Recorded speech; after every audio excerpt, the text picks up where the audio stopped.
ഇന്ന് ഭയങ്കര ഒരു വല്ലാത്തൊരു ദിവസമായിരുന്നു. ഇന്നൊരു ഇന്റർവ്യൂവിന് പോയി, അത് അറ്റൻഡ് ചെയ്ത് ഓക്കെ ആയി. അതെല്ലാം കഴിഞ്ഞ് ഞങ്ങൾ ട്രെയിനിൽ തിരിച്ചു വന്നുകൊണ്ടിരുന്നപ്പോഴത്തേനും ഒരു പുള്ളിക്കാരി ട്രെയിനിലുണ്ടായിരുന്നു. ഞങ്ങൾ കുറച്ച് നേരമായിട്ട് ശ്രദ്ധിക്കുന്നുണ്ടായിരുന്നു. ഞാനും എൻ്റെ ഒരു ഫ്രണ്ടും കൂടെ ആയിരുന്നു.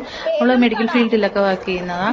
ഞങ്ങളിങ്ങനെ പോയിട്ടെല്ലാം വന്ന് തിരിച്ചു വന്നപ്പോൾ ഇവർ ഒരു ഇതായിട്ട് തോന്നി. പെട്ടെന്ന് ഇവർ മയങ്ങി വീണ് എല്ലാവരും പാനിക്കായി, ആകെപ്പാടെ ഇതായിരുന്നു. അത് കഴിഞ്ഞപ്പോഴത്തേനും ഞാൻ പെട്ടെന്ന് എന്നാ സ്റ്റേഷൻ മാസ്റ്ററെ വിളിച്ച് എമർജൻസിയിലെല്ലാം കോള് വിളിച്ച് ഞാൻ പിന്നെ അവിടെ കിടന്ന് അലറി.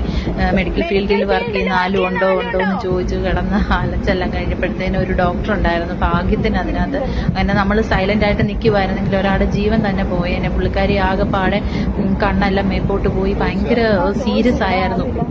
ഞാൻ പിന്നെ അവിടെ കിടന്ന് ആലോചിച്ച് മെഡിക്കൽ ഫീൽഡിൽ ആരും ഉണ്ടെങ്കിൽ ഒന്ന് വന്ന് ഹെൽപ്പ് ചെയ്യാമെന്ന് ചോദിച്ചപ്പോൾ ഒരാൾ വന്ന്, ഡോക്ടറായിരുന്നു പുള്ളിക്കാരി, വന്ന് അത്യാവശ്യം പൾസും കാര്യങ്ങളും. എൻ്റെ ഫ്രണ്ടും മെഡിക്കൽ ഫീൽഡിലാണ് വർക്ക് ചെയ്യുന്നത്. അവളും കൂടി രണ്ടുപേരെ ഞങ്ങളങ്ങനെ പുള്ളിക്കാരിയെ എന്നെ പോലീസുകാരിൽ ഏൽപ്പിച്ച്, ഞങ്ങൾ സ്റ്റേഷനിൽ ഇറങ്ങി പോലീസുകാരിൽ ഏൽപ്പിച്ച് പുള്ളിക്കാരിയെ ഹോസ്പിറ്റലിലാകെ ഒരു കുഴപ്പമില്ല, ഓക്കെയാണ് ആള്.